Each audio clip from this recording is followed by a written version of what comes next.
الحج اشہر معلومات، حج کے مہینے ہیں جو معلوم ہیں، یعنی جو بھی پہلے سے عرب میں رواج چلا آ رہا تھا اس کی توثیق ہو گئی کہ واقعتاً یہ اللہ تعالیٰ ہی کی طرف سے۔ تو حج کے مہینے کا جہاں تک ٹائمنگ کا تعلق ہے، مواقیت کا تعلق ہے، وہ گویا کہ اللہ تعالیٰ کی طرف سے توثیق فرما دی گئی۔ فمن فرض فیہن الحج، تو جو کوئی بھی اپنے اوپر لازم کر لے ان مہینوں میں حج کو، لازم کر لے سے مراد نیت پختہ کر لے، اور نیت پختہ کرنے کی علامت احرام باندھ لے۔ فمن فرض فیہن الحج، تو حج کے لیے جو اپنے اوپر لازم کر لے، فلا رفث ولا فسوق ولا جدال فی الحج، تو احرام کی حالت میں یہاں لفظ حج آیا ہے، ان میں سے پہلی قید جو ہے فلا رفث، تو کوئی شہوت کی بات نہیں ہونی چاہیے۔ میاں بیوی بھی ساتھ حج کر رہے ہیں تو احرام کی حالت میں وہی قید ہے کہ جو اعتکاف کی حالت میں ہے۔ باقی یہ کہ فسوق اور جدال، اللہ کی نافرمانی یا باہم جھگڑنا، اس لیے کہ بہت بڑی تعداد میں لوگوں کا اجتماع ہوتا ہے، سفر میں بھی لوگ ساتھ ہوتے ہیں، تو لوگوں کے غصوں کے پارے جلدی چڑھ جاتے ہیں۔ اس میں خاص طور پر روکا گیا کہ یہ ہے کہ اس میں امن ہو اور سکون ہو۔ اور آج بھی واقعہ یہ ہے کہ دنیا میں معجزات میں سے ہے یہ، اتنی بڑی تعداد میں لوگوں کا جمع ہونا، اور وہاں امن رہتا ہے، وہاں وہ جنگ و جدال اور جھگڑا اور فساد وغیرہ قطع نظر نہیں آتا۔ یا تو یہ کہ پچھلے دنوں میں کچھ سیاسی اعتبار سے کوئی مہمیں اٹھائی گئی ہیں، یا یہ کہ کچھ چور اچکوں نے بھی جانا شروع کر دیا ہے وہاں پر، لیکن جھگڑا اور جو گالم گلوچ کی نوبت ہم نے اپنے آنکھوں سے نہیں دیکھی، ان سے 5-6 مرتبہ حج کی سعادت حاصل ہوئی ہے۔ فلا رفث ولا فسوق ولا جدال فی الحج وما تفعلوا من خیر یعلمہ اللہ، اور جو خیر بھی تم اس کے دوران کرو گے اللہ کے وہ علم میں ہوگا۔ نوافل پڑھ رہے ہو، اضافی طواف کر رہے ہو، کوئی اور بھی جو کام کر رہے ہو، اس میں کسی اور کو دکھانے کی ضرورت نہیں ہے، اپنے خاموشی کے ساتھ انسان وہ اپنی جو بھی نیکی مزید کما سکے کمائے، جو بھی مناسک حج ہیں ان پر مستضاف۔ وَتَزَوَّدُوا فَإِنَّ خَيْرَ الزَّادِ التَّقْوَىٰ، اور سفر کے لیے زاد راہ ساتھ لے لیا کرو، اور بہترین زاد راہ تقویٰ ہے۔ اب اس آیت کے دو معنی لیے گئے، ایک تو یہ کہ بہترین زاد راہ تقویٰ ہے، یعنی سفر میں آپ نے زاد راہ خرچ کی شکل میں تو لے لیا، تقویٰ ہے نہیں، پھر کیا ہوگا؟ وہ تو صرف پیسہ خرچ کرنے کے لیے اچھا احرام لے لیں گے، اچھی جگہ لے لیں گے قیام کی، تو تقویٰ اگر نہیں ہے تو حج نہیں ہوگا۔ لیکن اس کا ایک دوسرا مفہوم جو ہے وہ بھی بہت اہم ہے کہ اگر انسان خود اپنا زاد راہ ساتھ نہ لے تو پھر وہاں مانگنا پڑتا ہے۔ تو تقویٰ سے مراد یہاں ہے سوال سے بچنا۔ بہتر یہ ہے کہ زاد راہ لے کر چلو، اور یہ کہ اس کے لیے تمہیں کسی کے سامنے سائل نہ بننا پڑے۔ اگر تم صاحب استطاعت نہیں ہو تو حج تم پر فرض ہی نہیں، خام خواہ وہ ایک شے جو تم پر فرض نہیں ہے اس کے لیے وہاں جا کر بھیک مانگنا، یا یہاں سے بھیک مانگ کر یا چندہ لے کر جانا، یہ تو قطعی غلط حرکت ہے۔ وَتَزَوَّدُوا فَإِنَّ خَيْرَ الزَّادِ التَّقْوَىٰ وَاتَّقُونِ یَا أُولِي الْأَلْبَابِ، اور یقیناً میرا ہی تقویٰ کرو، مجھے سے ڈرو اے ہوش مندو۔ لَيْسَ عَلَيْكُمْ جُنَاحٌ أَن تَبْتَغُوا فَضْلًا مِّن رَّبِّكُمْ، اس میں تم پر کوئی حرج نہیں ہے، کوئی گناہ نہیں ہے کہ تم حج کے سفر کے دوران اپنے رب کا فضل بھی تلاش کرو۔ آدمی ہندوستان سے پاکستان سے جا رہا ہے، اسے ایسی اجناس لے جائے تجارت کے لیے جو وہاں پر بیچ کر کچھ نفع حاصل کر لے، تو یہ تقویٰ کی منافی نہیں ہے۔ اگر وہاں پر کوئی کاروبار کر سکو کرو۔ فَإِذَا أَفَضْتُم مِّنْ عَرَفَاتٍ، پھر جب تم عرفات سے واپس لوٹو، اس لیے کہ اصل حج جو ہے وہ عرفہ ہے، الحج العرفہ۔ حج کے بقیہ تمام مناسک رہ جائیں، صرف عرفہ میں شمولیت ہو جائے، قیام عرفہ میں تو حج ہو گیا، باقی جو چیزیں رہ گئی ہیں اس کا جو بھی اس کا کفارہ ہے، اس کا جو دم دینا ہے وہ دے دیا جائے۔ لیکن عرفہ سے اگر آدمی رہ گیا عرفات کے قیام سے تو پھر حج نہیں ہوا۔ اب یہاں سے جب لوٹتے ہو تو فاذکروا اللہ عند المشعر الحرام، یہ ٹائم ٹیبل نوٹ کر لیجئے کہ اصل میں 8 کی شام کو مکے سے نکلتے ہیں، 8 ذی الحجہ کو، اور رات منی میں گزارتے ہیں۔ پھر 9 کا دن ہے اصل یوم عرفہ، 9 ذی الحجہ، صبح کو نکلتے ہیں، قافلے چلتے ہیں، اور کہیں دوپہر تک، اور دوپہر سے بھی ہو سکتا ہے تاخیر ہو جائے، لیکن کوشش ہوتی ہے کہ زہر سے پہلے پہنچ جایا جائے، لیکن ظہر اور عصر دونوں ملا کر پڑھ لی جائیں عرفات میں داخل ہونے سے پہلے۔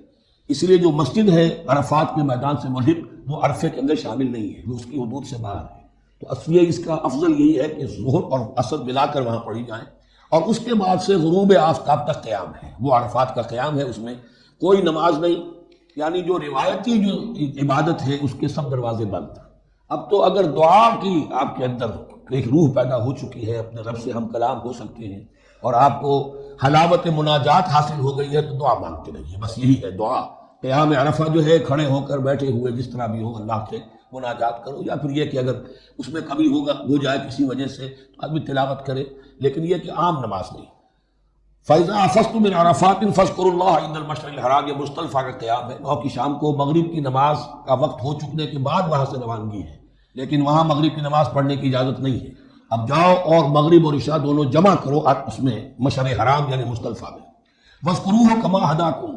اور یاد کرو اسے، ذکر کرو جیسے کہ تمہیں اس نے ہدایت دی ہے۔ اس سے مراد ہے کہ جو کچھ اللہ کے رسول نے تمہیں سکھایا ہے، ذکر کے جو طور طریقے ہیں، اس کے لیے جو بھی طریقے ہیں وہ اللہ نے ہدایت دی اپنے رسول کے ذریعے۔ وَإِن كُنتُم مِّن قَبْلِهِ لَمِنَ الضَّالِّينَ، اور یقیناً اس سے پہلے تو تم گمراہ لوگوں میں سے تھے، تمہیں معلوم نہیں تھا، حج کی شکل باقی رہ گئی تھی، اس کی روح ختم ہو گئی تھی، اس کے مناسک میں بھی تم نے رد و بدل کر دیا تھا، وہ آگے آ رہا ہے۔ ثُمَّ أَفِيضُوا مِنْ حَيْثُ أَفَاضَ النَّاسُ، پھر پلٹو وہیں سے جہاں سے کہ سب لوگ پلٹتے ہیں۔ قریش نے یہ کہا تھا کہ ہماری خاص حیثیت ہے کہ ہم تو منا ہی میں مقیم رہیں گے،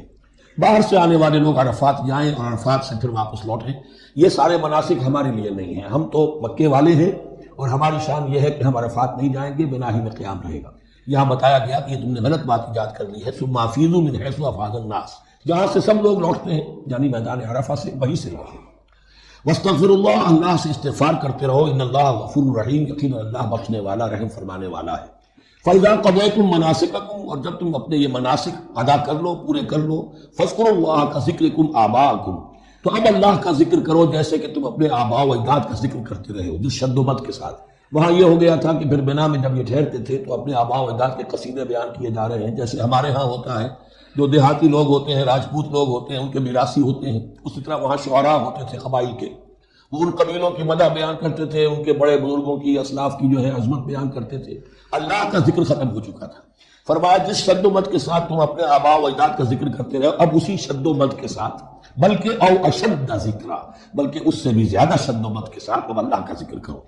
فَمِنَ النَّاسِ مَن يَقُولُ رَبَّنَا آتِنَا فِي الدُّنْيَا وَمَا لَهُ فِي الْآخِرَةِ مِنْ خَلَاقٍ،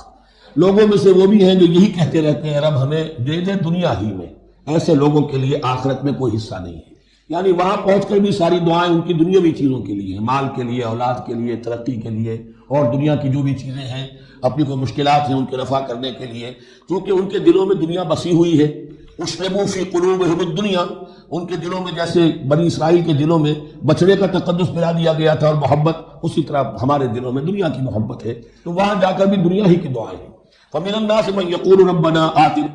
فِي الدُّنْيَا وَمَا لَهُ فِي الْآخِرَةِ مِنْ خَلَاقٍ، ظاہر بات ہے ایسے لوگوں کے لیے پھر آخرت میں کوئی حصہ نہیں ہے۔ وَمِنْهُم مَن يَقُولُ، اور ان میں سے وہ بھی ہیں جو یہ کہتے ہیں ربنا آتنا فی الدنیا حسنۃ وفی الآخرۃ حسنۃ وقنا عذاب النار، پروردگار ہمیں اس دنیا میں بھی خیر عطا فرما اور آخرت کا بھی خیر عطا فرما اور ہمیں بچا لے آگ کے عذاب سے۔ اب دنیا کا خیر جو ہے سب سے بڑا وہ ایمان ہے، ہدایت ہے۔ دنیا کا کوئی خیر نہیں ہے جب تک کہ اس کے ساتھ ہدایت اور ایمان نہ ہو، تو سب سے پہلے انسان ایمان طلب کرے، پھر اس کے ساتھ اللہ تعالیٰ دنیا میں کشادگی دے دے، رزق میں بھی کشائش دے دے تو ٹھیک ہے، کوئی بری بات نہیں، اچھی بات ہے، لیکن یہ کہ اصل شے کیا ہے؟ ایمان اور استقامت۔ اولئک لہم نصیب مما کسبوا، یہاں یہ لفظ بہت اہم ہے، ان کے لیے حصہ ہوگا اس میں سے جو انہوں نے کمایا۔ محض یہ دعا کرنے سے یہ دعا جو ہے یہ کافی نہیں ہو جائے گی۔ اول تو یہ نوٹ کر لیجیے، یہی وہ دعا ہے جو یعنی رکن یمانی سے لے کر جو بھی ہر چکر ہوتا ہے اس کا طواف کا، تو رکن یمانی سے لے کر حجر اسود تک کا جو دورہ ہے، اس میں یہ دعا مانگی جاتی ہے، ربنا آتنا فی الدنیا حسنۃ وفی الآخرۃ حسنۃ وقنا عذاب النار۔ اولئک لہم نصیب مما کسبوا، ان کے لیے حصہ ہے اس میں سے جو انہوں نے کمایا۔ اچھا، اس میں سے جو انہوں نے کمایا، اس میں سے کیوں؟ وہ تو سارا ملنا چاہیے، لیکن بندے کو ڈرتا رہنا چاہیے کہ ممکن ہے اس میں سے کسی مسئلے میں میری نیت میں کوئی فساد آ گیا ہو، ممکن ہے اس میں سے میرے کسی عمل کے اندر کوئی کمی رہ گئی ہو، کوئی کوتاہی رہ گئی ہو، اس لیے یہ نہ سمجھ لے کہ جو بھی کچھ کیا ہے اس کا اجر لازماً ملے گا۔ مما کسبوا، جو انہوں نے کمایا ہے اس میں خلوص ہے، اس میں بے حیائی ہے، اس میں تمام جو بھی اس کے آداب اور شرائط ہیں ملحوظ رکھے گئے ہیں، ان کو ان کا حصہ ملا ہے۔ واللہ سریع الحساب، اور اللہ تعالیٰ کو حساب چکانے میں دیر نہیں لگتی، بہت جلدی حساب کر لے گا۔ اب تو ہمارے سامنے نقشے موجود ہے، کمپیوٹرز ہیں، کتنی جلدی حساب ہو جاتا ہے، تو اللہ کے ہاں تو پتہ نہیں کیسا سپر کمپیوٹر ہوگا کہ اسے حساب نکالنے میں دیر نہیں لگے گی۔ وَاذْكُرُوا اللَّهَ فِي أَيَّامٍ مَّعْدُودَاتٍ، اور ذکر کرو اللہ کا گنتی کے چند دنوں میں۔ یہ لفظ یہاں پر پھر آ گیا ہے اس بات کی وضاحت کے لیے جو میں نے عرض کیا تھا کہ ابتدائی جو حکم تھا روزے کا، ایام معدودات، وہ 3 دن کے روزے تھے،